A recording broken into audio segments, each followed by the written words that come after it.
if you've even ever read the book of Amos, Not-so-famous-Amos. I guess he was famous for a cookie. Author, it identifies it in chapter 1, verse 1 as Amos. Date written between 760 and 753 BC. Purpose of writing, well, Amos was a shepherd and a fruit picker. So he wasn't known for, making famous Amos cookies at all. He was probably the one that invented the recipe for lamb and mint jelly. I don't know. But anyway, he had a big job ahead of him because he had no education, no priestly background, and yet God called him to speak a message to his northern neighbor, which was Israel.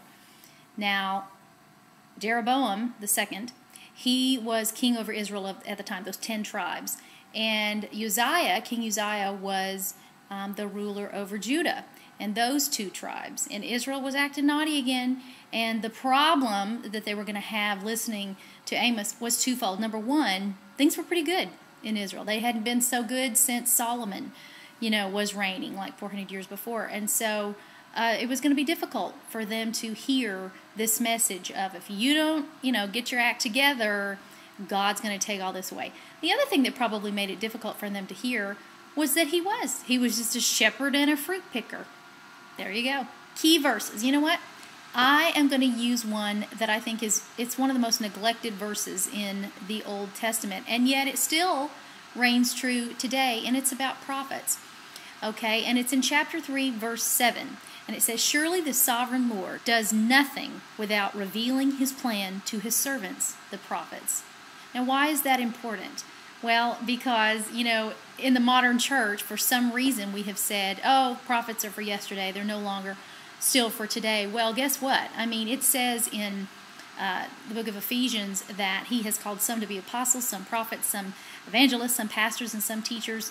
You cannot get away from the fact in the New Testament that prophets are still for today. So I find it interesting that he would say this through Amos, that God doesn't do anything unless he first speaks it to his prophets. Why is that? He wants them to pray it in, and he wants them to say it in.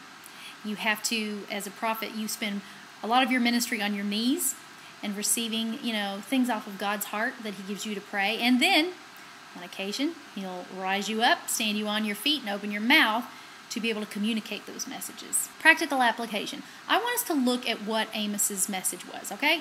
It's pretty clear. It can be summed up in just these pointers. He said to the people that they'd done these things. Number 1, neglected God's word. Number 2, held other things in higher esteem than God. Number 3, were greedy. Number 4, they had corrupt leadership. And number 5, they didn't pay any attention to the poor. That's pretty scary because I think that describes a lot of us. We worship the wrong things. We don't read the word. We don't take care of the poor, on and on and on. So this message in this tiny little book is really important for all of us today, especially for our nation. And there's one more thing that I want you to get out of the book of Amos, and it's the word justa, okay? Justa. Amos could have said he was just a shepherd or just a fruit picker. And you can say, I'm just a salesman or just a mom or just a school teacher or just a pastor of a little church or just a student. I'm just a child. I'm just a grandma. Whatever. You're not just a anything. If God has something to speak through you, he'll first speak it to you. And he will measure your character. He'll look at all of these things, your leadership, your love for the word, your service to the poor.